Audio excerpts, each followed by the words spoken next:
existe des centaines de vidéos qui parlent de l'animation, de la mise en scène, des décors et des personnages d'Arcane. Et c'est pas étonnant. Fortiche Prod, le studio d'animation français derrière la série, fait preuve d'un immense souci du détail dans chacune de ses productions. Malgré tout ça, je peux compter sur les doigts d'une main les vidéos qui parlent de l'importance et de tout l'amour du détail donné aux props, ou accessoires en français, présents dans la série. Fortiche est allé jusqu'à constituer une petite équipe entièrement dédiée au design de props pour Arcane. Au premier regard, certains props peuvent paraître insignifiants ou simplement basiques, et pourtant, chaque accessoire est un petit bijou de narration et de design.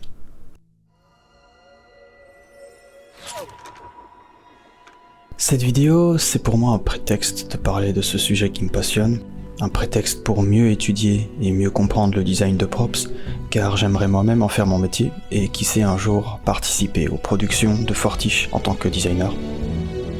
Ça fait quelque temps maintenant que je me dis que, quitte à rassembler toute cette documentation et étudier ce sujet aussi profondément, pourquoi ne pas en faire une série de vidéos sur YouTube, histoire de vous faire découvrir cet aspect trop souvent survolé de la série, ou alors de vous permettre de mieux comprendre le raisonnement derrière la création de tous ces objets, afin de parfaire vos propres compétences de designer.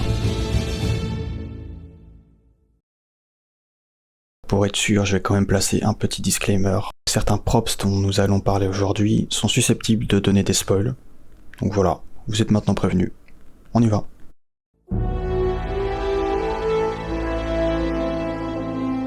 Bon, déjà, c'est quoi un prop ?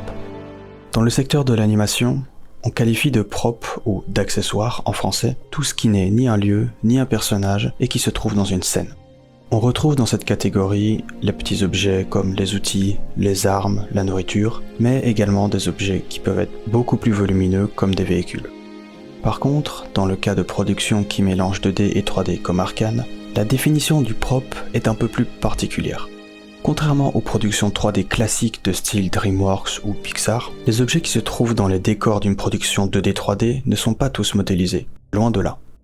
Les décors entiers sont peints à la main sur Photoshop avant d'être projetés dans l'environnement 3D. Seuls les objets qui seront manipulés par les personnages ou qui devront être animés seront modélisés en 3D. Cette technique est de plus en plus en vogue grâce à son esthétique particulière et de par le gain de temps et d'argent qu'elle donne au studio. Arcane a bien évidemment participé à la démocratisation de cette technique, mais on peut aussi noter des films Spider-Verse ou encore le travail d'Alberto Mielgo. Le prop designer est donc la personne en charge de penser l'apparence et le fonctionnement de chaque objet qui est destiné à être modélisé puis animé en 3D. Et on va voir dans cette vidéo qu'il s'agit d'aller bien plus loin que le simple fait de créer un objet qui soit cool ou joli. Maintenant que la notion de prop est définie, je vous propose d'examiner d'un peu plus près les différents enjeux auxquels un prop designer doit faire face. Puis, dans la seconde partie de la vidéo, on va concrétiser tout ça et analyser des props d'Arcane. Le premier enjeu est le plus évident quand on s'imagine le travail d'un designer, c'est l'enjeu visuel. Pour qu'il fonctionne, un design se doit d'abord d'être agréable à regarder. C'est pour cela qu'existe un bon nombre de principes fondamentaux comme le principe de forme contre forme, la colorimétrie ou encore la célèbre loi du Big Medium Small. En fonction de la direction artistique du projet, on peut se permettre de rajouter plus ou moins de détails et d'informations visuelles sur les designs. L'ensemble des formes et des couleurs d'un prop doit être harmonieux et plaisant à regarder.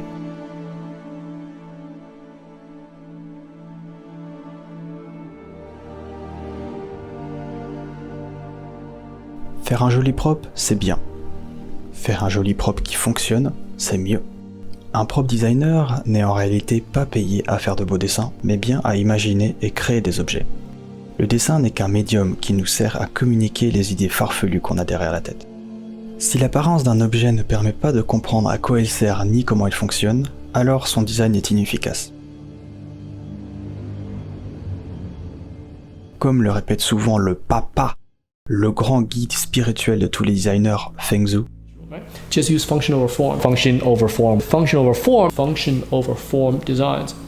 Function over form. La fonction prime sur la forme. Bon, mais cette phrase, elle signifie quoi au juste ? Elle peut paraître abstraite comme ça, mais en fait c'est assez simple. Elle signifie qu'il faut préférer un objet moins harmonieux, moins design, mais dont on comprend le fonctionnement au premier coup d'œil, plutôt qu'un objet aux proportions et à la silhouette très travaillée, mais qui semble venir d'une autre planète. Bien évidemment, ce principe s'applique de manière plus ou moins importante en fonction du style de chaque projet. Mais dans tous les cas, il est crucial de se renseigner en amont sur le type d'objet qu'on nous demande de designer.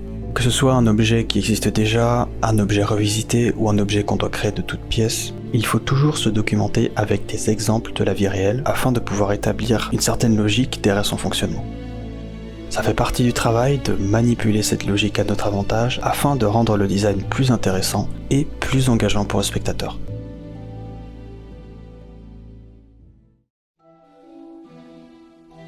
Maintenant votre prop est joli et en plus de ça il est fonctionnel. Mais un prop à lui seul n'a pas vraiment de raison d'être.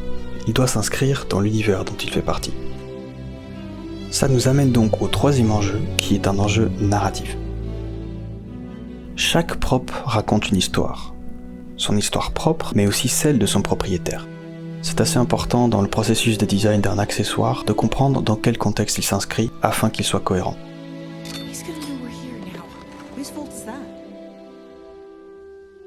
Enfin, le quatrième et dernier enjeu selon moi, c'est l'enjeu technique. Comme je l'ai dit auparavant, dans le cas d'Arkane, les designs de props sont tous destinés à être modélisés, riggés et puis animés en 3D.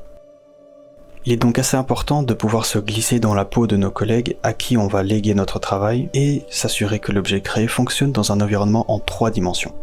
Il s'agit aussi de vérifier, si l'objet est complexe, que ces mécanismes ne soient pas trop compliqués à mettre en place par les rigueurs et qu'ils puissent être lisibles à l'animation.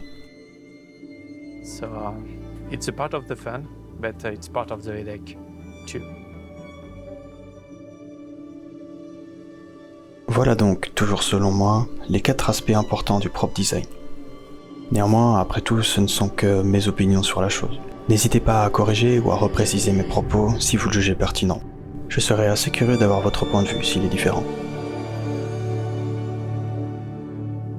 Bon, maintenant qu'on a la théorie hors des pattes, passons aux choses sérieuses en examinant quelques cas particuliers dans la série Arkane.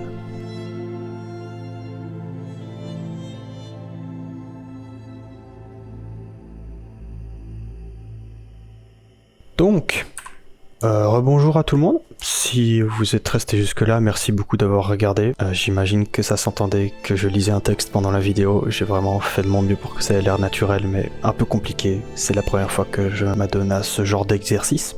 Et donc voilà, je risque de balbutier un peu pendant cette partie un peu plus live, on va dire. Mais bon, on va faire de notre mieux et on va compter sur la magie du montage pour couper les blancs et les moments où je bégaye comme un gros débile. Allez, on y va. Donc, le premier prop que je voulais montrer, c'est vraiment un prop tout simple, c'est le plateau qu'utilise le prisonnier pour manger et qu'utilise aussi Vi pour péter la gueule au prisonnier en question. Pourquoi je veux montrer ce truc là en premier et en particulier un objet aussi simple qu'on voit vraiment pendant peut-être moins d'une seconde sur toute la série? Et bien tout simplement parce que on le voit pendant moins d'une seconde sur toute la série et malgré ça, il y a quand même un effort qui a été produit pour son design. Donc on peut déjà voir dans la manière dont les compartiments ont été formés qu'il ne s'agit pas juste de quelque chose de symétrique, de linéaire, comme par exemple un grand compartiment ici, un petit, un grand et un autre petit qui serait là. C'est la règle du big, medium, small ici qui a été appliquée. On peut très bien voir ici qu'il y a un très grand compartiment, juste là, un tout petit là, et alors quelques moyens qui vont chacun avoir leur propre forme. Et c'est ça qui vient vraiment créer une dynamique dans la forme de ce fameux plateau. Donc voilà, le texturing en effet, on peut voir vraiment que, encore une fois, pour un objet qu'on voit pendant moins d'une seconde sur toute la série, il y a vraiment eu un effort sur la manière de gérer la texture. Et ça c'est voilà, un super beau travail des texturing artistes, qui sont en réalité des peintres, qui sont vraiment des peintres, et qui sont très forts. Alors, un autre objet dont j'aimerais beaucoup parler, c'est les cigarettes. Les cigarettes dans Arkane. Ils auraient pu faire une clope normale, genre juste du papier blanc, genre une cigarette. Mais ils se sont dit, bah non, on est là pour faire du design, on va faire du design. Alors ils se sont dit, bah, cette petite pièce de métal qu'on va placer au bout, elle va avoir une forme particulière, elle va pas être parfaitement ronde. D'ailleurs, faut noter que dans Arkane, rien n'est parfaitement rond. Ils aiment bien rajouter des petites imperfections un petit peu partout. À part pour la gemstone, si je dis pas de bêtises, tout le reste, il n'y a rien de parfaitement droit et rien de parfaitement rond. Ce qui est très très cool, c'est que voilà, il y a encore une fois un souci du détail, poussé jusqu'au bout, même pour une cigarette. Mais c'est vraiment cette attention au détail, au rendu qui a été mis sur les cendres du tabac qui sont là, au fait qu'on voit que la cigarette a été roulée et ensuite enfoncée dans cet embout en métal qui sert d'embouchure. Je sais pas vraiment comment on appellerait ça. Mais encore une fois, on voit qu'il y a un design qui était fait, quoi. Un design très rapide, mais un design quand même. Ils auraient pu faire un bête cylindre. Ils auraient pu rien mettre du tout, mais non, ils se sont dit, allez, petite pièce de métal là, allez, on va se faire plaisir. Et voilà, et ça fait plaisir de voir ce genre de détails. Une variante de cigarette que je trouve très cool aussi, c'est celle de la patronne du bordel qu'il y a dans la base ville. On la voit au début dans les plans d'exposition de la base ville, mais on la voit ensuite plus tard dans son bureau. Et à chaque fois, elle a cette longue cigarette ici, inspirée un peu des cigarettes des années 20, avec à chaque fois, toujours cette petite finition. Cette petite finition qui vient vraiment donner de la substance, donner de la consistance au design. Encore une fois, ils auraient juste pu faire un bête bâton, ou même juste prendre une clope normale, qu'est-ce qu'on s'en fiche. Mais non, c'est parce que elle a une certaine élégance, cette femme, elle a un style particulier, et ça se reflète aussi dans la cigarette qu'elle fume. Chaque prop raconte une histoire, et raconte une histoire sur son propriétaire. C'est vraiment une belle application de ce principe-là. Un petit détail que j'ai adoré aussi, c'est le crayon de Jinx, qu'on peut voir juste ici.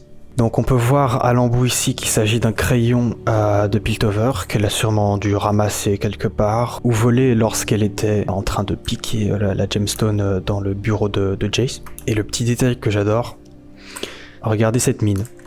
Regardez cette mine de crayon. Mes amis artistes et dessinateurs verront bien ce que c'est. C'est un crayon taillé au cutter pour pouvoir faire des croquis plus facilement, ou simplement quand c'est la merde et que t'as pas de taille crayon, si t'as une lame ou un cutter, tu le tailles avec ça. Je trouve ça génial qu'ils aient ajouté ce petit détail là. C'est vraiment un crayon à Jinx, quoi. Je veux dire, je vois pas Jinx tailler son crayon avec un taille crayon, quoi. Elle va d'office le tailler au cutter parce que c'est comme ça. Je la vois pas faire ça avec un taille crayon. Donc voilà, encore une fois. Détail de fou auquel Fortiche a pensé. Les grands champions, ils sont trop forts.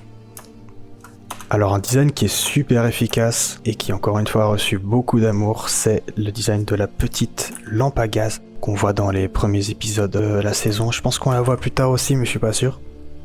Donc voilà, on voit cette lampe.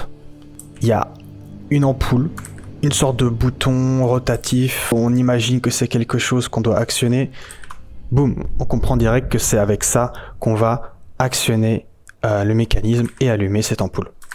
Voilà, un design simple et efficace qui fonctionne. Il n'y a pas de fioritures, c'est vraiment l'ampoule, le bouton et le reste, c'est juste du joli texturing, c'est juste des pièces de métal pour qu'on comprenne que c'est quelque chose qui a peut-être été construit avec des matériaux de récupération. Simple, efficace. Il y a des petites pattes, ils étaient pas obligés de mettre des petites pattes, ils ont mis des petites pattes, parce qu'encore une fois, regardez, boum, big, medium, small, tiens donc, c'est partout, le big, medium, small est partout, bah regardez, big, medium, small, c'est un principe qui s'applique partout, et qui vraiment participe à donner du charme, du rythme à la silhouette d'un objet. Alors... ah là là là, qu'est-ce que je l'aime celui-là. On le voit au début de chaque épisode, et malgré ça, j'ai l'impression qu'on ne le voit pas assez, cet objet. Le tourne-disque. Ce que je trouve génial avec ce tourne-disque, c'est qu'on comprend direct ce qui se passe. On voit ici les petits pointillés qui sont clairement inspirés du mécanisme des xylophones qu'on tourne là. Attendez, je vais retrouver je sais plus comment ça s'appelle.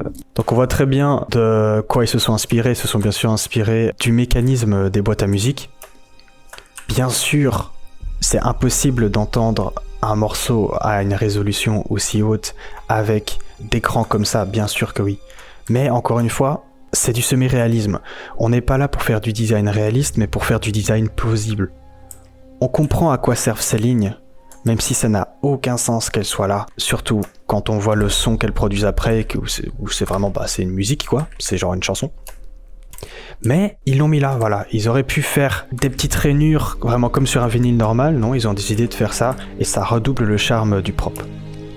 Un petit détail aussi que j'ai mis du temps à comprendre, et qui pourtant était sous mes yeux depuis le début, les petites pattes qui viennent se déployer lorsque le disque est posé. Je me souviens qu'au début, quand j'avais vu ces petites pattes, j'étais là, ok, c'est stylé, ça rajoute un peu de juice à l'animation, mais au final, ces pattes elles servent un peu à rien, parce que quand tu poses un disque, la gravité fait qu'il n'y a pas besoin de les bloquer avec des pattes comme ça. Personne va venir retirer le disque et la gravité fait son truc, quoi. Mais en fait, non, ils ont vraiment pensé à tout, et j'avais juste mal vu. Le dispositif de lecture se trouve au-dessus. D'ailleurs, on peut voir ici les petites pattes qui sont bien là, rétractées à l'intérieur du point de pivot. Et donc bien sûr, si jamais tu poses le disque dans la partie supérieure comme ça, bien sûr que oui, le truc va tomber, sauf que non, il tombe pas parce qu'il y a des petites pattes. Et encore une fois, c'est un petit détail qui est génial. Ah, les armes du gang à Silco. Il n'y a rien de spécifique à noter, si ce n'est juste qu'on voit qu'il y a beaucoup d'amour qui est passé dans le shape design, et voilà, juste regarder du beau shape design, on voit direct que c'est des armes de méchants. Il y a des pointes, il y a des formes un peu organiques, un petit peu bossues quoi, un peu monstrueuses en fait.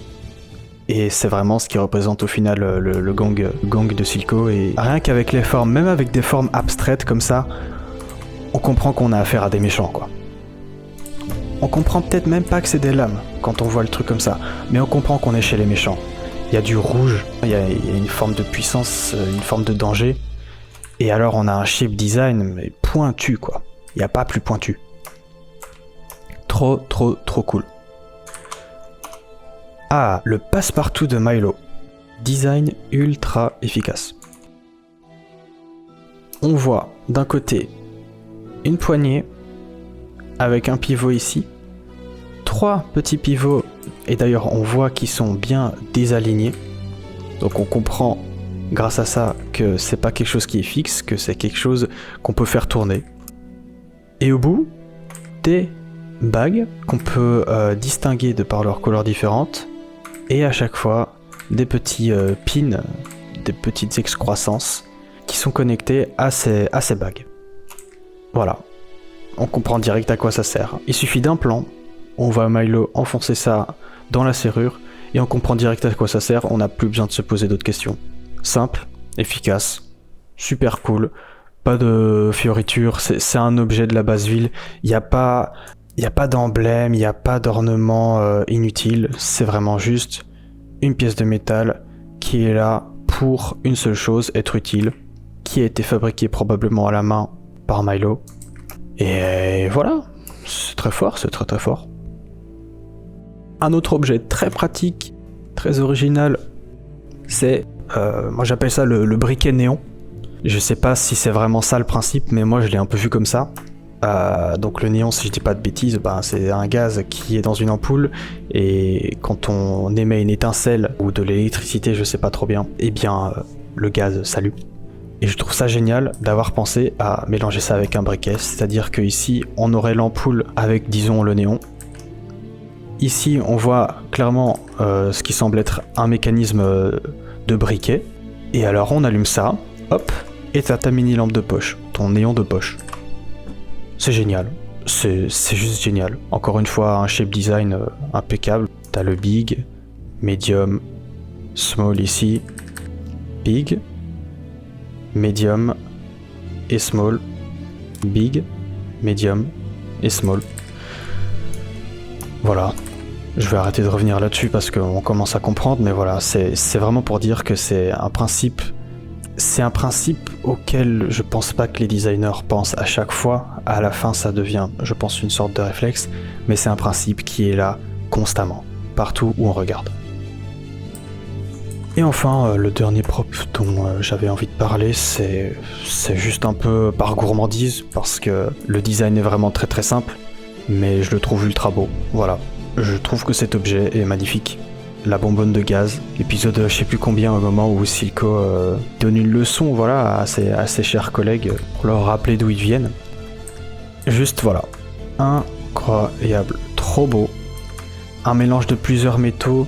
T'as une sorte de métal vert un peu pourri, on voit qu'il a des taches de rouille, on voit qu'il a vécu, et ensuite on va avoir du cuivre, soit une forme de cuivre, soit juste du fer rouillé à voir. Là sur le côté, on dirait vraiment quand même du cuivre quand on voit les reflets qu'il a.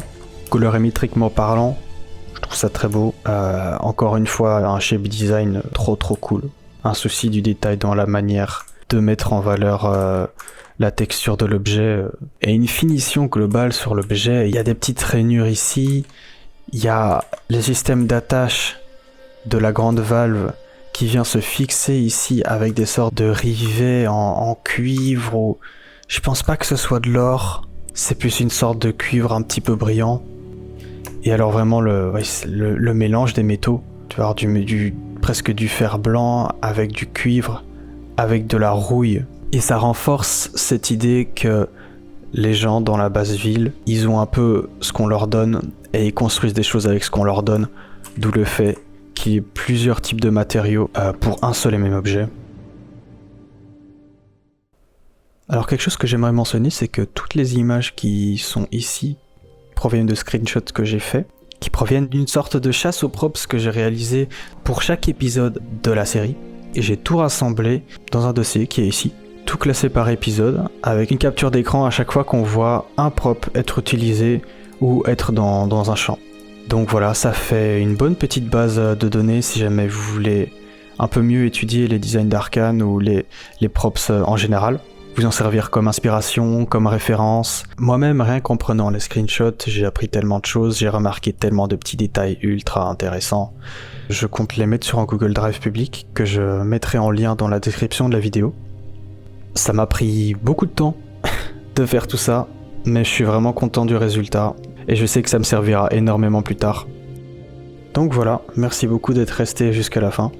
J'espère que tout ce que j'ai dit était intelligible et intéressant. J'ai conscience qu'un sujet aussi niche que le design ne m'attirera jamais une énorme audience, mais honnêtement je m'en moque complètement. C'est vraiment pas l'objectif que je donne à mes vidéos. Non, le but ce serait plutôt de rassembler un petit groupe d'abonnés passionnés sur ce même sujet commun, et d'ensuite, ensemble, se donner des conseils et s'extasier sur les petits détails de design qui sont présents dans les productions d'animation, mais aussi de jeux vidéo et dans le cinéma en général en fait.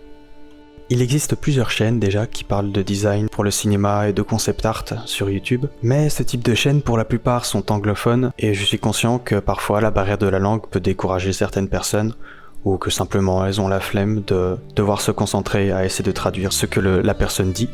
Donc je me suis dit pourquoi pas faire du contenu similaire en le revisitant un petit peu à ma sauce et faire ça en français du coup. Alors au moment où cette vidéo sortira, la saison 2 d'Arkane sera sortie aussi. Donc voilà, j'espère que vous allez tous bien profiter de cette nouvelle saison. En tout cas moi j'ai vraiment très hâte de regarder tout ça.